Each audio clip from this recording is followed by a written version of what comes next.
Okay, let's talk about some simplified code using list. Okay, list can be used to be simplify the code for some task. For example, suppose you want to get the month in English name from the month in number. If the month is sorted in a list, the index can be used to simplify the given number name, month name. The code is as follows. For example, we have a list called months from the January, February, March until the December, right? So we also have the value called the month number.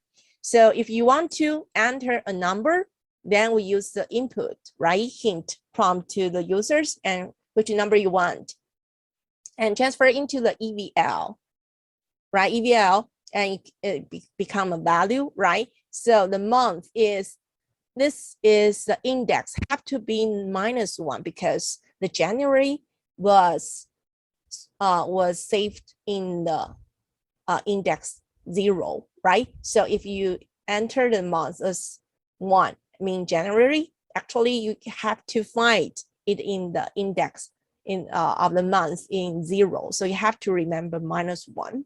So if you want to do something in order, then you can just enter the number and you can easily to index the list which you want. It can simplify a lot of tasks, similar tasks, have the order, right? Okay, next, we will talk about what is the copy a list, right? So when copy a data from one list to another list, individual data from the original list must be copied to the other list. So copy a list will generally try to use the specified operator equation here, right? As shown as below, list 2 equal list 1. It means when list 1 do anything change the value, the list 2 will simultaneously change the value. We have already practiced in the paper exam, right? Paper exercise, we do that because the list 1 and list 2 is equal here, right? We use the operator, equation operator here. So it means any change for list 1 will equal to list 2. Any change for list 2 will also change the list 1. But actually, sometimes we want copy. Copy means we just have another copy and list 1 do anything and list 2 do anything will do not affect each other. So list statements not copy the content of list 1 to list 2, but actually copy the reference value of list 1 to list 2. So when we do that, anything change in list 1 or list 2 will affect each other. If we don't want to affect each other, we just want to copy data, then we cannot use the equation here because equation means two things will references the same data, okay? The same data, right? Because list 1 is already equal list 2. So anything here change will simultaneously affect the list 1 and list 2, right? So what can we do? We provide the example here. List 1 equal 1, 2, list 2 equal 3, 4, 5. Then we use the ID that will references different address, right? But if we use the list 2 equal list 1 and we recall the list 2 ID will become the same with the list 1. It means its value will also equal the 1 and 2 this list. So what can we do if we really want to copy? Copy means we want one, but we do not affect each other. Then we can do that. We have a new list here, but we do that.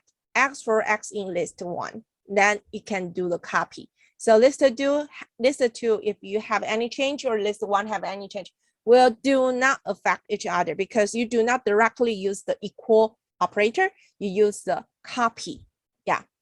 You trace the element X in list 1. We use the X for X in list 1. It's a trace, right? We mentioned about it above.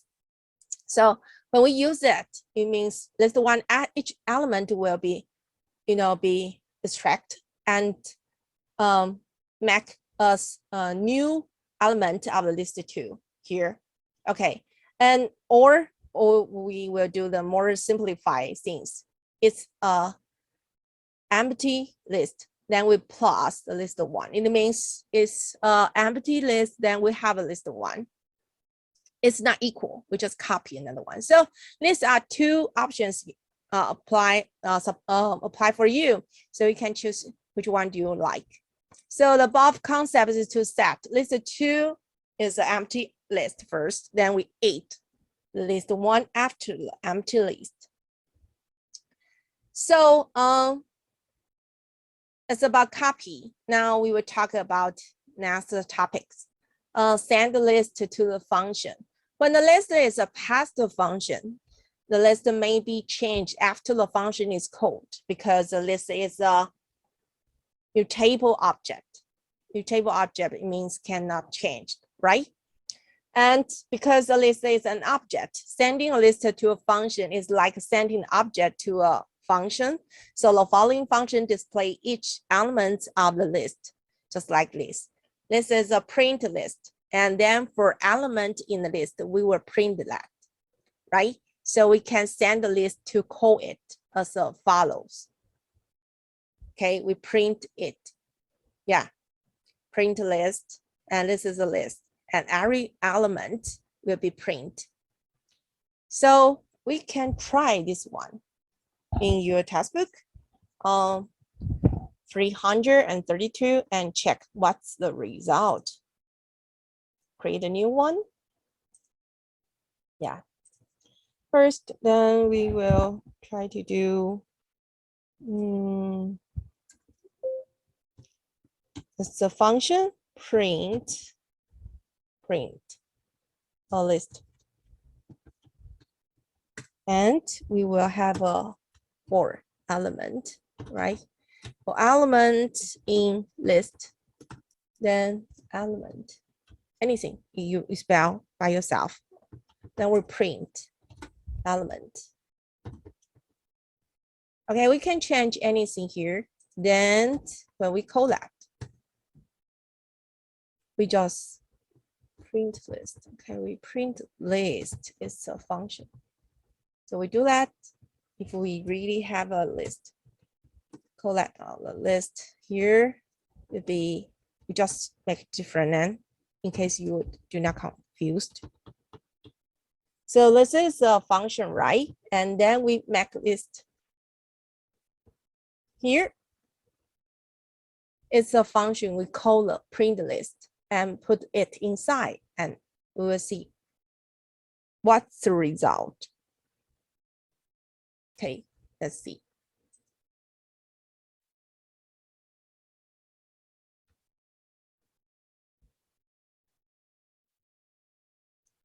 See, it will print everything, element by element, one by one. Okay, so we can pass a list to a function is fine. And even you can trace every element of the list. So try it by yourself.